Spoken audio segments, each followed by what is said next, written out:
Hello friends, नमस्कार, जय हिंद। सितारा exam study platform पर मैं शालिनी आप सभी का बहुत बहुत स्वागत करती हूँ। Welcome to all of you. कैसे हो आप सभी? आई होप आप अच्छे होंगे, स्वस्थ होंगे, मस्त होंगे और आपकी तैयारी अच्छी चल रही होगी। यह सीडीपी का प्रैक्टिस सेट पेपर 2 के लिए है। ये प्रीवियस ईयर में आए हुए क्वेश्चंस हमने लिए हैं। इन क्वेश्चंस को देखकर आपको पेपर का लेवल पता चलेगा कि क्वेश्चन कैसे आते हैं और कितने बड़े आते हैं और इनको कैसे सॉल्व करना है निर्धारित टाइम पर।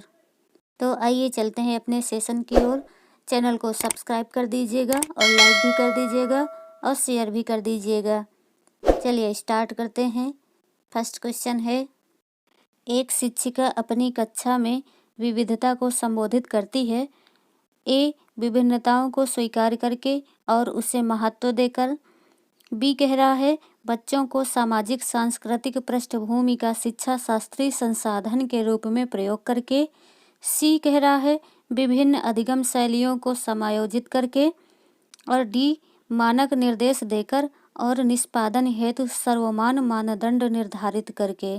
ऑप्शन ए, बी और सी को, बी ए, बी, सी और डी को, सी ए, बी और डी को, ऑप्शन डी बी, सी और डी को। तो राइट आंसर है ऑप्शन ए, बी और सी को।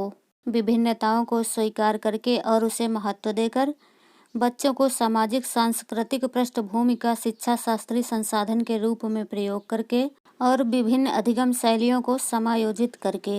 एक शिक्षिका अपनी कक्षा में विविधता को संबोधित करने के लिए मानक निर्देश नहीं दे सकती और मानदंड भी निर्धारित नहीं कर सकती। नेक्स्ट क्वेश्चन है, क्वेश्चन नंबर 2, विद्यालयों में विद्यार्थियों की असफलता के बारे में निम्नलिखित में से कौन सा कथन सही है? ए कह रहा है, विशेष जातियों और समुदायों से संबंधित विद्यार्थी असफल होते हैं क्योंकि उनमें योग्यता नहीं होती है। बी कह रहा है, विद्यार्थी विद्यालयों में असफल होते हैं क्योंकि उन्हें अधिगम के लिए उपयुक्त पुरस्कार नहीं दिए जाते। सी कह रहा है, विद्यार्थी असफल होते हैं क्योंकि शिक्षण उस तरीके से नहीं किया जाता जो उनके लिए सार्थक हो। और डी, विद्यार्थी असफल होते हैं क्योंकि विद्यालय व्यवस्था प्रत्येक विद्यार्थी की आवश्यकताओं और अभिरुचियों का ध्यान नहीं रखती। ऑप्शन ए, बी और डी सही है, बी, सी और डी सही है, सी, ए और बी सही है, या डी, बी और सी सही है। तो राइट आंसर है ऑप्शन बी, सी और डी सही है। विद्यार्थी असफल होते हैं क्योंकि शिक्षण उस तरीके से नहीं किया जाता जो उनके लिए सार्थक हो और विद्यालय व्यवस्था प्रत्येक विद्यार्थी की आवश्यकताओं को और अभिरुचियों का ध्यान नहीं रखती है, तब विद्यार्थी असफल होते हैं। ये कहना गलत है कि विशेष जाति समुदाय से संबंधित विद्यार्थी असफल होते हैं, उनमें योग्यता नहीं होती है। ऐसा बिल्कुल नहीं है। विशेष जाति समुदाय से संबंधित विद्यार्थी सफल होते हैं और उनमें योग्यता होती है। पुरस्कार न देने से विद्यार्थी असफल नहीं होते हैं। पुरस्कार दिए बगैर भी विद्यार्थी सफल होते हैं। चलिए नेक्स्ट क्वेश्चन है, क्वेश्चन नंबर 3, कोई शिक्षिका अपनी कक्षा में फर्नीचर की तीखी धार वाले किनारों को रुई से ढका रखने को कहती है और छुओ तथा अनुभव करो वाले सूचना पट्टों का उपयोग करने को कहती है। यह किस वर्ग के विशेष शिक्षार्थियों की आवश्यकता पूर्ति करने का प्रयास कर रही है? ऑप्शन ए, सामाजिक रूप से वंचित शिक्षार्थी, बी, दृष्टि विकलांग शिक्षार्थी, सी, श्रवण विकलांग शिक्षार्थी, या डी, सीख न सकने वाले शिक्षार्थी। तो राइट आंसर है ऑप्शन बी, दृष्टि विकलांग शिक्षार्थी। किसी भी वस्तु को छूकर उसके आकार, रूप और प्रकार के बारे में अनुभव करने को और महसूस करने की जो दिव्य शक्ति होती है वो दृष्टिबाधित विद्यार्थियों में पाई जाती है और छुओ तथा अनुभव करो वाले सूचना पट्टों का उपयोग शिक्षिका दृष्टि विकलांग शिक्षार्थियों के लिए करती है। नेक्स्ट क्वेश्चन है, क्वेश्चन नंबर 4, प्रतिभाशाली बच्चों के लिए सबसे अच्छे शैक्षिक कार्यक्रम वे होते हैं जो ऑप्शन ए, उनके आक्रामक व्यवहार को नियंत्रित करते हैं, बी, उन्हें अधिगम के न्यूनतम मानकों तक काम करने को प्रेरित करने के लिए उपहार और पुरस्कारों का उपयोग करते हैं, सी प्रत्यय स्मरण के द्वारा ज्ञान की प्रवीणता पर बल देते हैं। सी उनके चिंतन को प्रेरित कर उन्हें विविध विचारों में व्यस्त रहने के अवसर देते हैं। तो राइट आंसर है ऑप्शन डी, उनके चिंतन को प्रेरित कर उन्हें विविध विचारों में व्यस्त रहने के अवसर देते हैं। प्रतिभाशाली जो बालक होते हैं वो सामान्य बालकों से श्रेष्ठ होते हैं, मानसिक रूप से भी और शारीरिक रूप से भी। ऐसे बालकों को सामान्य शिक्षा के साथ साथ ऐसी शिक्षा की व्यवस्था करनी चाहिए जो उनके चिंतन को प्रेरित करे और उन्हें विविध विचारों में व्यस्त रहने के अवसर दे, ताकि वे विशेष योग्यताओं के कारण अधिक ज्ञान अर्जन कर सकें। नेक्स्ट क्वेश्चन है क्वेश्चन नंबर 5। दो विद्यार्थी एक ही अवतरण को पढ़ते हैं फिर भी इसके बिल्कुल भिन्न अर्थ लगाते हैं, उनके बारे में निम्नलिखित में से क्या सत्य है? ऑप्शन ए संभव नहीं है क्योंकि अधिगम का आशय अर्थ लगाना नहीं है। बी संभव है क्योंकि शिक्षक ने अवतरण को समझाया नहीं है। सी संभव है क्योंकि व्यक्ति के अधिगम को विविध कारण विभिन्न विधियों से प्रभावित करते हैं। डी संभव नहीं है और विद्यार्थियों को उसे दोबारा पढ़ना चाहिए। तो राइट आंसर है ऑप्शन सी संभव है क्योंकि व्यक्ति के अधिगम को विविध कारण विभिन्न विधियों से प्रभावित करते हैं। नेक्स्ट क्वेश्चन है क्वेश्चन नंबर 6। राष्ट्रीय पाठ्यचर्या की रूपरेखा 2005 के अनुसार अधिगम अपने स्वभाव में और है। ऑप्शन ए सक्रिय और सरल है, बी सक्रिय और सामाजिक है, सी निष्क्रिय और सरल है या डी निष्क्रिय और सामाजिक है। तो राइट आंसर है ऑप्शन ए सक्रिय और सरल है। राष्ट्रीय पाठ्यचर्या के रूपरेखा 2005 के अनुसार अधिगम अपने स्वभाव में सक्रिय और सरल है। शिक्षण का उद्देश्य ऐसा होना चाहिए जिससे बच्चे सीखने के लिए सक्रिय होकर अधिगम करें और पाठ्यक्रम की रूपरेखा ऐसी हो जो उनके अनुकूल हो, मन के अनुकूल हो और सरल हो, सहज हो। नेक्स्ट क्वेश्चन है क्वेश्चन नंबर 7। विद्यार्थियों को स्वतंत्र रूप से चिंतन करने तथा प्रभावी शिक्षक बनने में सक्षम बनाने हेतु शिक्षक के लिए यह महत्वपूर्ण है। ऑप्शन ए एक संगठित तरीके से जानकारी को प्रस्तुत करना ताकि पुनः स्मरण करने में सरल हो। बी कह रहा है विद्यार्थियों के द्वारा प्राप्त की गई प्रत्येक सफलता के लिए उन्हें पुरस्कार देना। सी विद्यार्थियों को सिखाना कि किस प्रकार से अपने अधिगम का अनुवीक्षण करें। डी छोटी छोटी इकाइयों या खंडों में जानकारी प्रदान करना। तो आपका सही आंसर है ऑप्शन ए एक संगठित तरीके से जानकारी को प्रस्तुत करना ताकि पुनः स्मरण करने में सरल हो। प्रभावी अधिगम तभी हो सकता है जब शिक्षार्थी सक्रिय रूप से अधिगम प्रक्रिया में भाग लेता है और विषय वस्तु भी उसके पूर्व ज्ञान से संबंधित हो। इसलिए यह आवश्यक है कि शिक्षार्थी स्वतंत्र रूप से चिंतन करे और प्रभावी शिक्षक बनने में सक्षम हो, जिससे विद्यार्थी उस ज्ञान को अपने पूर्व ज्ञान से सहचार स्थापित कर अधिगम को सफल बनाए। नेक्स्ट क्वेश्चन है क्वेश्चन नंबर 8। यदि कोई शिक्षिका चाहे कि उसके विद्यार्थी समस्या समाधान कौशल प्राप्त कर लें तो विद्यार्थियों को ऐसे क्रियाकलापों में लगाना चाहिए जिनमें हो ऑप्शन ए पूछना, तर्क करना और निर्णय लेना, बी बहुविकल्पीय प्रश्नों वाले स्तरीकृत कार्यपत्रक, सी प्रत्यय स्मरण रटना और समझना, डी ड्रिल और अभ्यास। तो राइट आंसर है ऑप्शन ए पूछना, तर्क करना और निर्णय लेना। यदि कोई शिक्षिका चाहे कि उसके विद्यार्थी समस्या समाधान कौशल प्राप्त कर लें तो विद्यार्थियों को ऐसे क्रियाकलापों में लगाना चाहिए जिनमें पूछना, तर्क करना और निर्णय लेना हो, जिससे शिक्षार्थी सक्रिय होकर भाग ले सकें, से सहज रूप से समस्या का समाधान कर लें और कौशल प्राप्त कर लें। नेक्स्ट क्वेश्चन है क्वेश्चन नंबर 9। कक्षा तक पहुंचने वाले बच्चों की भोली अवधारणाओं को जानना। ऑप्शन ए शिक्षक की योजना और शिक्षण में रुकावट बनता है, बी शिक्षक के किसी उद्देश्य की पूर्ति नहीं करता, सी शिक्षक के हौसले को पस्त कर देता है क्योंकि इससे उसका कार्यभार बढ़ता है, डी शिक्षक के लिए अपने शिक्षण को अधिक सार्थक बनाने की योजना बनाने में सहायक होता है। तो राइट आंसर है ऑप्शन डी, शिक्षक के लिए अपने शिक्षण को अधिक सार्थक बनाने की योजना बनाने में सहायक होता है। नेक्स्ट क्वेश्चन है क्वेश्चन नंबर 10, निम्नलिखित में कौन से तत्व अधिगम को प्रभावित करते हैं? ए कह रहा है शिक्षार्थी की परिपक्वता, बी शिक्षार्थी का उत्प्रेरण, सी शिक्षक की युक्तियाँ, डी शिक्षार्थी का शारीरिक और संवेगात्मक स्वास्थ्य। ऑप्शन है ए, बी, सी और डी। ऑप्शन बी ए, बी और सी, ऑप्शन सी ए और बी, या ऑप्शन डी ए और सी। तो राइट आंसर है ऑप्शन ए, बी, सी और डी। ये चारों विकल्प शिक्षार्थी की परिपक्वता, शिक्षार्थी का उत्प्रेरण, शिक्षक की युक्तियाँ और शिक्षार्थी का शारीरिक और संवेगात्मक स्वास्थ्य अधिगम को प्रभावित करते हैं। नेक्स्ट क्वेश्चन है क्वेश्चन नंबर 11, सार्थक अधिगम है।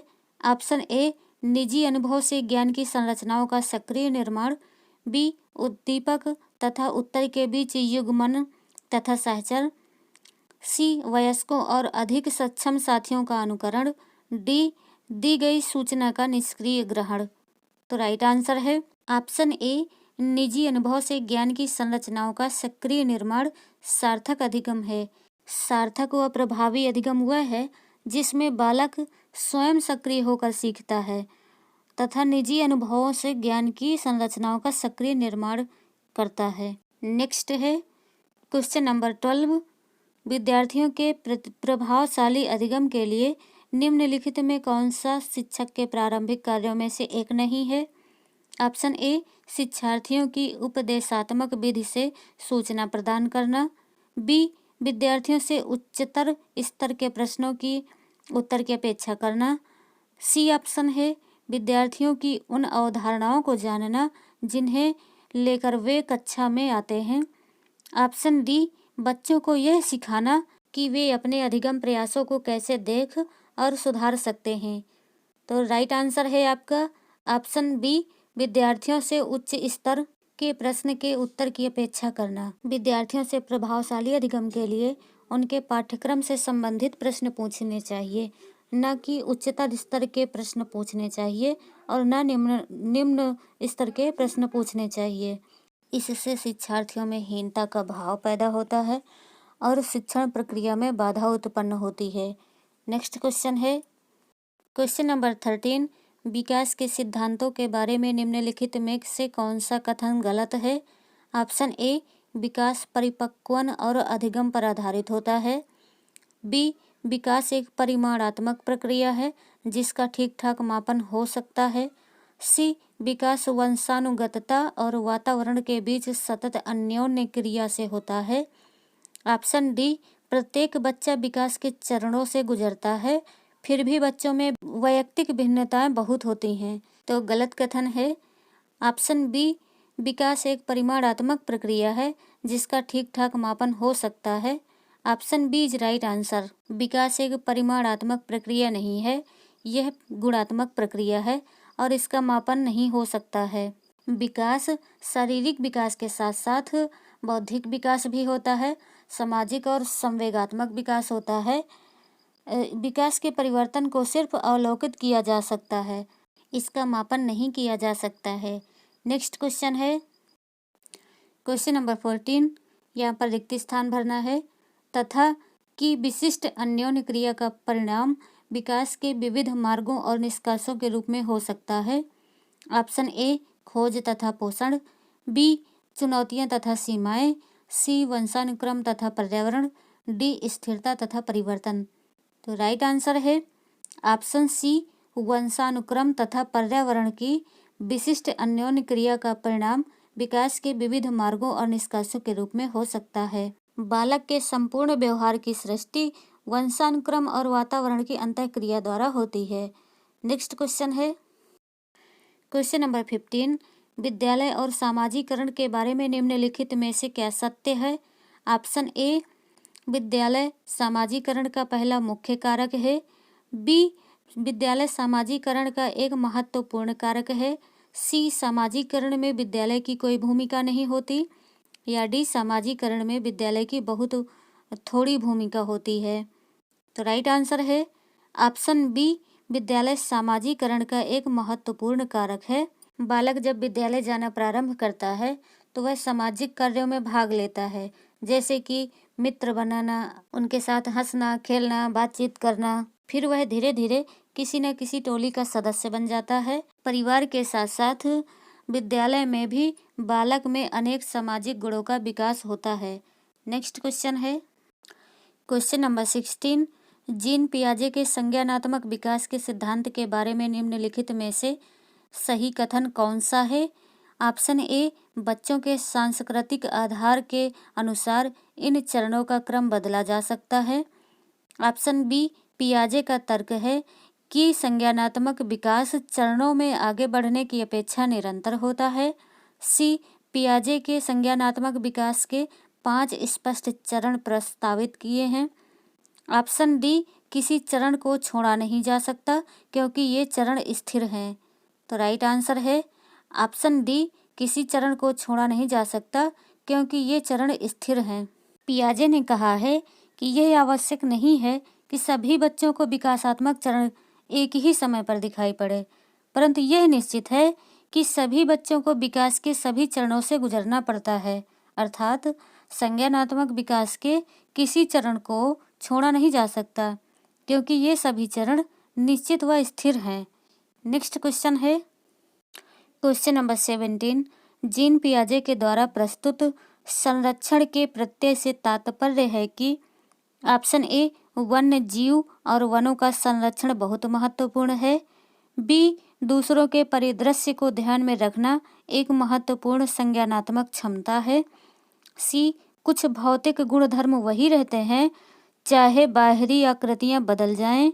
ऑप्शन डी, परिकल्पना पर विधिवत परीक्षण से सही निष्कर्ष पर पहुंचा जा सकता है।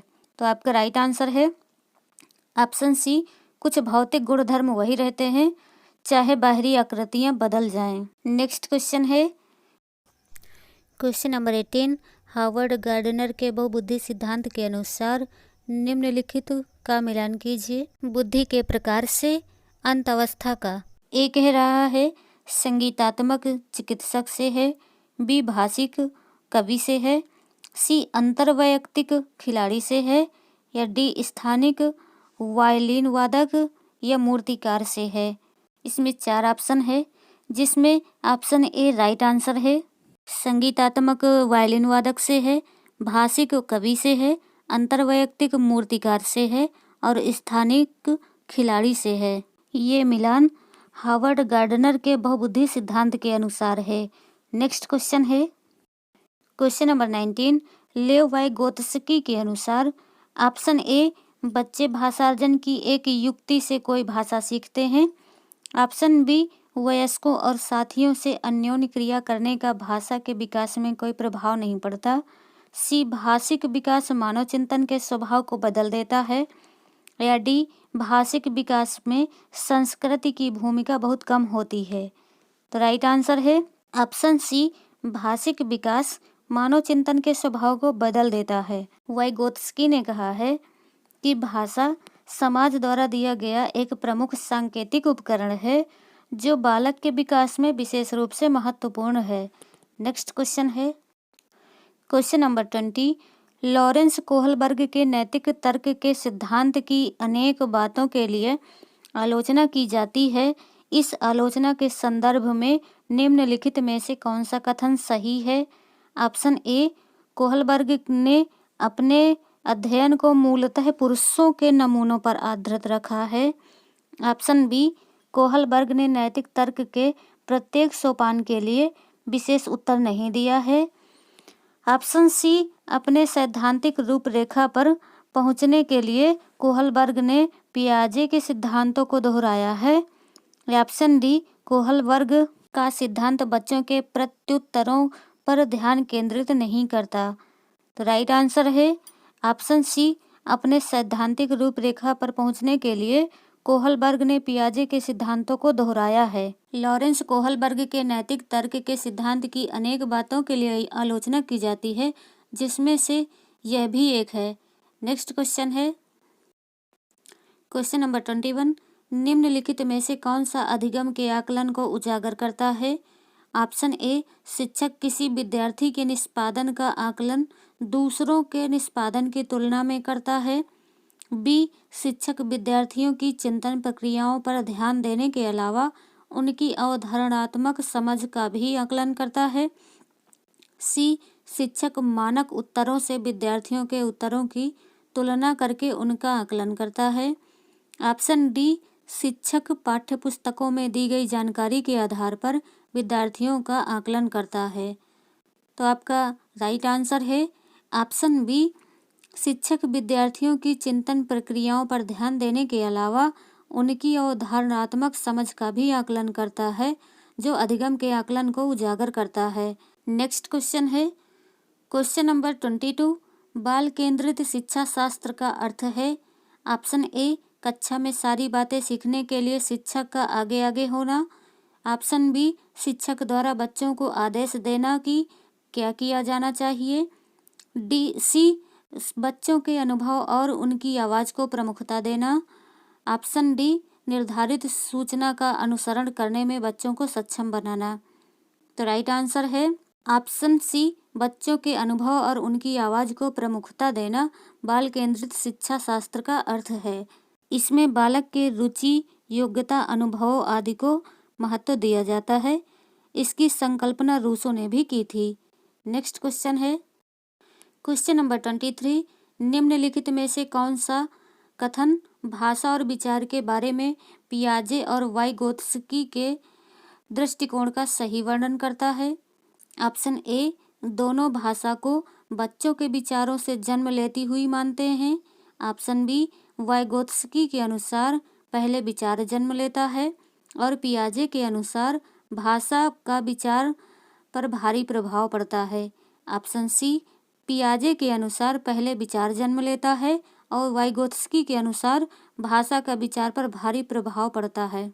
ऑप्शन डी, दोनों मानते हैं कि बच्चे की भाषा से विचार जन्म लेते हैं। तो राइट आंसर है ऑप्शन डी, दोनों मानते हैं कि बच्चे की भाषा से विचार जन्म लेते हैं।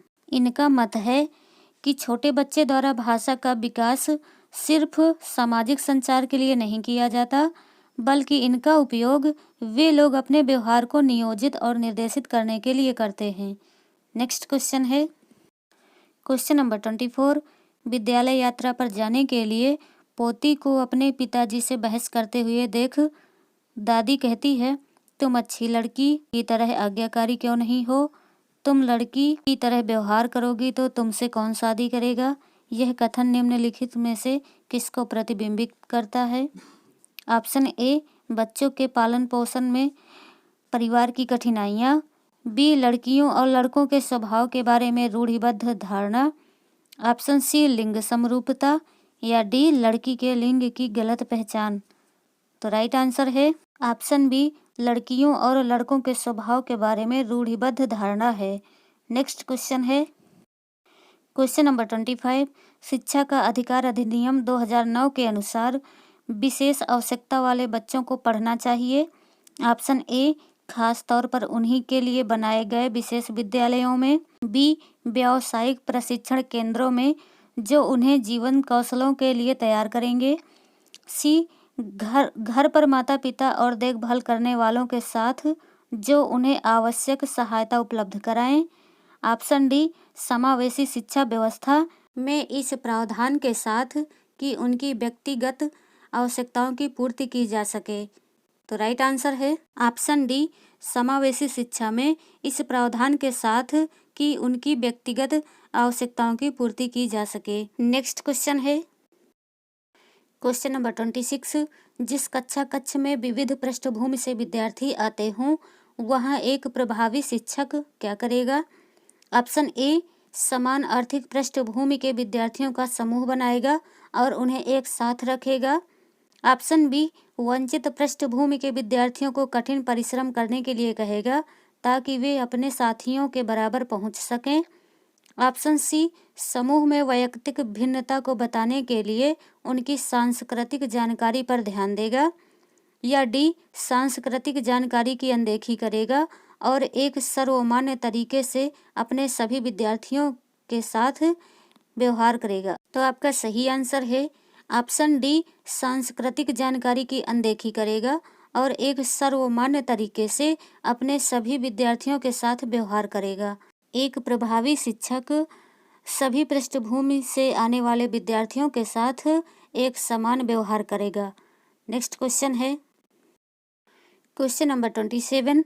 संज्ञान और संवेग के बारे में निम्नलिखित कथनों में से कौन सा कथन सही है? ऑप्शन ए, संज्ञान और संवेग एक दूसरे से स्वतंत्र प्रक्रियाएं हैं। ऑप्शन बी, संवेग संज्ञान को प्रभावित करते हैं किंतु संज्ञान संवेगों को प्रभावित नहीं करता। सी, संज्ञान और संवेग परस्पर जुड़े हैं और एक दूसरे को प्रभावित करते हैं। ऑप्शन डी, संज्ञान संवेगों को प्रभावित करता है किंतु संवेग संज्ञान को प्रभावित नहीं करता। तो राइट आंसर है ऑप्शन सी, संज्ञान और संवेग परस्पर जुड़े हैं और एक दूसरे को प्रभावित करते हैं। मनुष्य शैशवावस्था से ही संवेगात्मक क्रियाएं करने लगता है। जैसे जैसे उसका विकास होता है और वैसे उसमें संज्ञानात्मक समझ विकसित होती जाती है। वह संवेगात्मक क्रियाओं में शोधन व नियंत्रण भी करने लगता है। इसी प्रकार संज्ञानात्मक विकास संवेग को प्रभावित करते हैं। अतः यह स्पष्ट होता है कि संज्ञान और संवेग परस्पर जुड़े हुए हैं तथा एक दूसरे को प्रभावित भी करते हैं। नेक्स्ट क्वेश्चन है क्वेश्चन नंबर 28। विविध शिक्षार्थियों वाली एक समावेशी कक्षा में सहयोगी अधिगम और समवयस्कों से सीखना। ऑप्शन ए, कार्यान्वित नहीं किया जाना चाहिए और विद्यार्थियों को क्षमताओं के अनुसार अलग अलग किया जाना चाहिए। बी, केवल कभी कभी ही प्रयोग किया जाना चाहिए क्योंकि यह सहपाठियों से तुलना को बढ़ावा देता है। सी, सक्रिय रूप से निरुत्साहित किया जाना चाहिए और प्रतियोगिता को बढ़ावा देना चाहिए। ऑप्शन डी, सक्रिय रूप से प्रोत्साहित किया जाना चाहिए जिससे समवयस्कों की स्वीकार्यता बढ़े।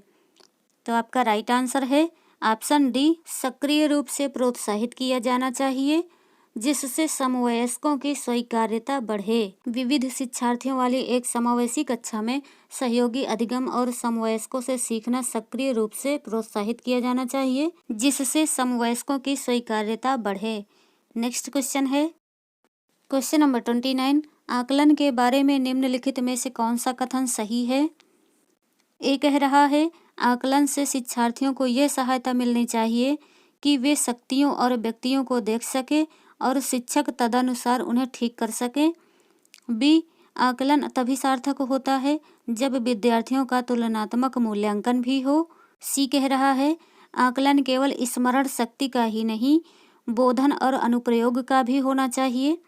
ऑप्शन डी कह रहा है आकलन तब तक उद्देश्यपूर्ण नहीं हो सकता जब तक उसमें भय हो और चिंता का संचार न हो। ऑप्शन ए और सी सही है। ऑप्शन बी और सी सही है। ऑप्शन सी ए और बी सही है। ऑप्शन डी बी और डी सही है। तो राइट आंसर है ऑप्शन ए और सी सही है। ए, आकलन से शिक्षार्थियों को यह सहायता मिलनी चाहिए कि वे शक्तियों और व्यक्तियों को देख सकें और शिक्षक तदनुसार उन्हें ठीक कर सके। और डी कह रहा है आकलन तब तक उद्देश्यपूर्ण नहीं हो सकता जब तक उसमें भय और चिंता का संचार न हो। आकलन के बारे में ए और सी कथन सही है। नेक्स्ट क्वेश्चन है क्वेश्चन नंबर 30। निम्नलिखित विकास के सिद्धांतों का उनके सही वर्णन से मिलान कीजिए। सिद्धांत का वर्णन से मिलान करना है। सिद्धांत है ए, समीप दूराभिमुख दिशा। वर्णन है विभिन्न बच्चे भिन्न भिन्न दर से बढ़ते हैं।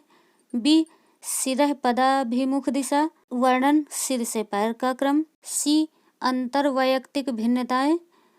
वर्णन किसी अकेले बच्चे में विकास की दर विकास के एक क्षेत्र की अपेक्षा दूसरी में भिन्न हो सकती है। डी, अंतरवैयक्तिक भिन्नताएं शरीर के केंद्र से बाहर की ओर या सरल और जटिल की ओर वृद्धि। Option A B C D 4 option है। इसमें से राइट आंसर है ऑप्शन ए का 4, बी का 3, सी का 1 और डी का 3। समीप दूराभिमुख दिशा शरीर के केंद्र से बाहर की ओर। सिरह पदाभिमुख दिशा सिर से पैर का क्रम। अंतरवैयक्तिक भिन्नताएं विभिन्न बच्चे भिन्न भिन्न दर से बढ़ते हैं। अंतरावैयक्तिक भिन्नताएं किसी अकेले बच्चे में विकास की दर विकास के एक क्षेत्र की अपेक्षा दूसरी में भिन्न हो सकती है। तो फ्रेंड्स, आज का CDP का सेशन आपको कैसा लगा कमेंट करके ज़रूर बताएं। वीडियो को लाइक करें, शेयर करें और चैनल को सब्सक्राइब करें। अपना और अपनों का ख्याल रखें। नेक्स्ट वीडियो में फिर मिलेंगे। तब तक के लिए टेक केयर, बाय बाय, जय हिंद, वंदे मातरम।